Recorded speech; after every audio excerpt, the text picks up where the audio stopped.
Sa modernong syudad ng Pasay, mapapansin ang isang lumang bahay na itinayo 7 dekada na ang lumipas. Sa bintana, parang may matang nagmamatsyag. Dito nakatira si Barbara. Palaging kinakabahan, pagkagat ng dilim.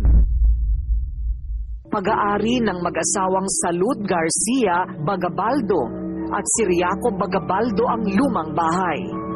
Sila ang magulang ng 84 anyos na si Doktora Zenaida, ang kinagisnang ina ni Barbara. Sa tuwing humaharap sa salamin si Barbara, bumabalik daw sa isip niya ang nakakapangilabot na alaala nung siya'y 15 years old pa lang, kasama ang kanilang kasambahay. Nung nagba-barbecue kami ng kasambahay, out of nowhere, bigla na lang ako napatingala. Nakita namin yung white lady. Ang nakita ko, mahabang-mahabang buhok, puti na damit, paikot na hindi ko na nakita yung mukha niya.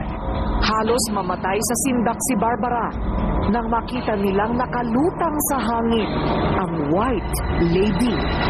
Ikinuwento ni Barbara sa kanyang ina ang kababalaghan at naungkat na ang misteryo sa bahay na ito. Maraming tinapon na bangkay dito during the war. Kaya itong lupa namin, puro siya patay, puro bangkay ng mga panahon ng Hapon. Nung lumipat kami dito, for a while, meron kaming pinsan na nakitira dito. Sinasabi, may naririnig daw siyang going up and down the stairs. Hindi ko naman naririnig, kaya hindi ako naniniwala.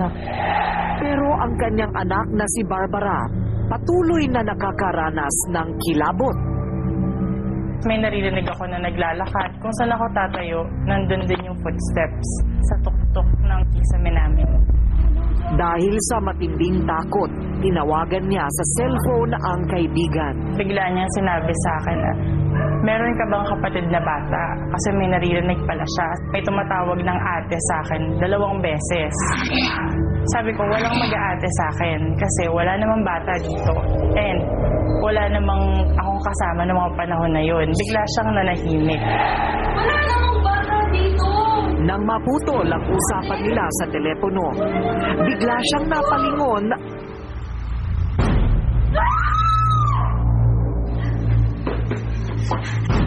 Nakita ko yung nakaitim, yung parang si kamatayan.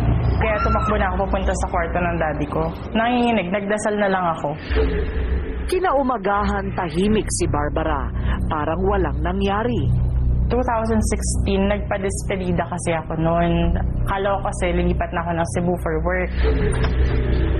Pagkatapos na mag-inuman ang kanyang mga kaibigan, nagpunta sila sa kusina, kung saan malapit ang CR.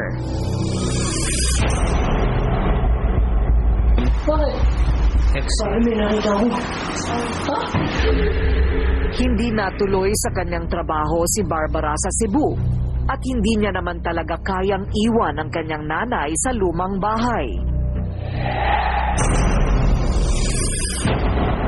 Pero ang kanilang kasambahay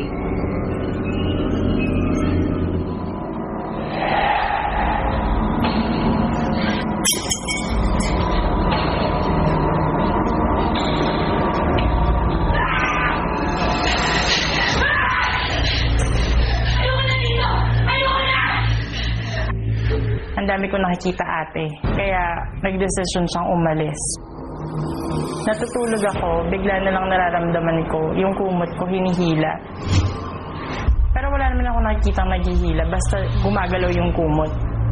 Barbara. Bigla na lang meron ako narinig na boses, tinawag yung pangalan ko. Pero yung tunog ng boses niya, parang demonyo. Barbara, pero nakakatakot yung boses niya. Kailan lang ay pinatingnan ng mag-inang Zenaida at Barbara ang kanilang lumang bahay sa isang pari at eksperto sa paranormal.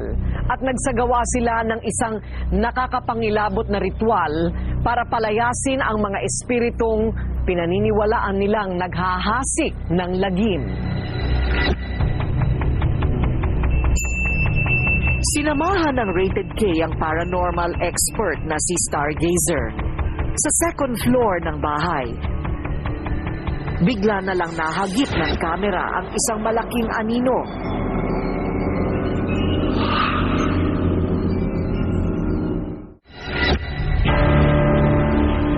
Taong 1956, nang lumipat sa bahay na ito sa Pasay, ang magulang ni Doktora Zenaida na sina Salud at Ciriaco Bagabaldo. Noon pa man, nagpasalin-salin na ang mga nakakakilabot na kwento. Hanggang ngayon, Baka hindi lang talaga sila matahimik na mga kaluluwa. naaalala ni Barbara nang unang nagpakita sa kanya ang batang babae. Ito rin daw ang batang nakuna ng cellphone camera sa loob ng kanilang kotse. Pero naagnas na ang muka. Unang tingin pa lang is nakikita ko na yung mapulang mata eh. Kung agnas, kasi parang itim na itim yung mata dito, tapos halos bungo na nga eh. Nito lang Biyernes, ipinagtapat sa amin ni Doktora Zenaida na nagpakita rin daw sa kanya ang batang babae. Nagising ako ng alas 11. May nakita akong young girl. Naka-ponytail. Natakot ako. And then later, yung banyo, pinapalinis ko dun sa katulong. Nakita ko na naman yun. Exactly the same young girl. Takot ako. Totoo palang may multo. Mahirap namang umalis sa bahay at lumipat. Inheritance namin ito eh.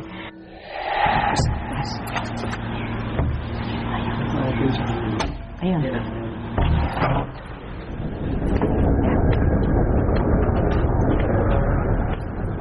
Parang ang concentration ng energies na naramdaman ko is nasa baba, no? Pero nasa hagdanan ang akyat baba.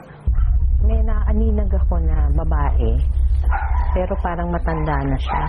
Ang matandang babae naman na nagmumulto na unang nakita ng mga barkada ni Barbara ay ang kanyang Lola Salud. Pero at the same time, may ibang energy akong nararamdaman na parang nananakit na sense na pwede siyang mandagan, pwede siyang manakal. Yan yung nararamdaman ko sa kind ng negative energy dito. Ay, sis Maria Joseph. Ang lakas ng energy dito, parang minsan may tao.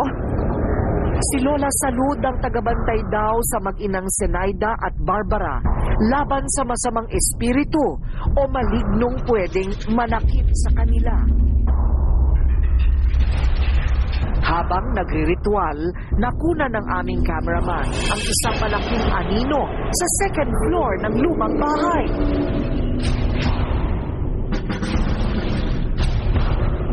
Pero ayon naman sa veteranong cameraman ng ABS-CBN, dito sa video, makikita natin na kandila lang ang source of light sa loob ng bahay. Yung cameraman, kitang umaakyat sa hagdan. At pagdating sa part na to ng bahay, kung mapapansin ninyo, ang kandila na pinanggalingan ng source of light natin, na yan, na nasa ibaba ng sahig, pag nilagpasan mo yan ng cameraman, mabablock na ng cameraman yung source of light, which is yung kandila, mag-create ng shadow. Pero nakakapagtaka dito kasi ang movement ng kanyang camera ay puman pakaliwa, samantalang yung shadow pakanan.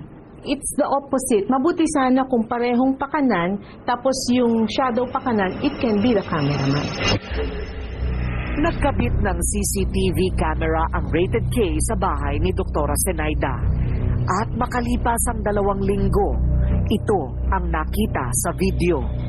Pagpatay pa lang ng ilaw sa lumang bahay, masdan nyo ang paglitaw ng maraming imahe na kulay puti. Can maybe safely say na these are all mga spirit or this could be the manifestation or pagpapakita ng merong presence ng could be spirit. So hindi mo pwedeng sabihin na result ito ng dust or could be insect. Ito very unusual to, no? Kaya consider talaga to as paranormal activity. Yung mga nakikita natin ito, no?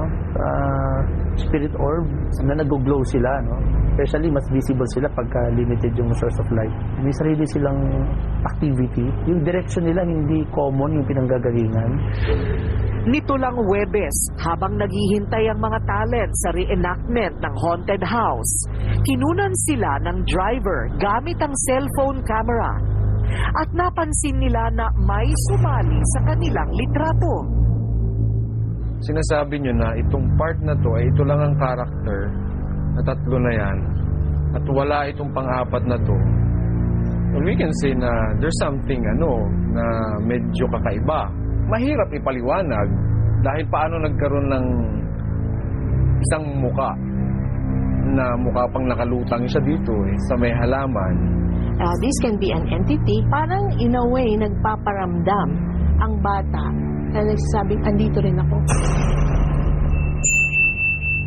Umaasa ang pamilya ni Barbara na mahihinto na ang mga pagpaparamdam sa kanilang bahay. Kung maaari nga sana, magpa-bless ulit sila ng magaling-galing na yung talaga exorcist talaga para maialis ito. Pero ito definitely may mga kailangan kaya nagpaparamdam talaga. Pero kahit nasanay na si Barbara sa mga nararamdaman niya at nakikita sa kanilang lumang bahay, kinakabahan pa rin siya, lalo na pagkagat ng dilim.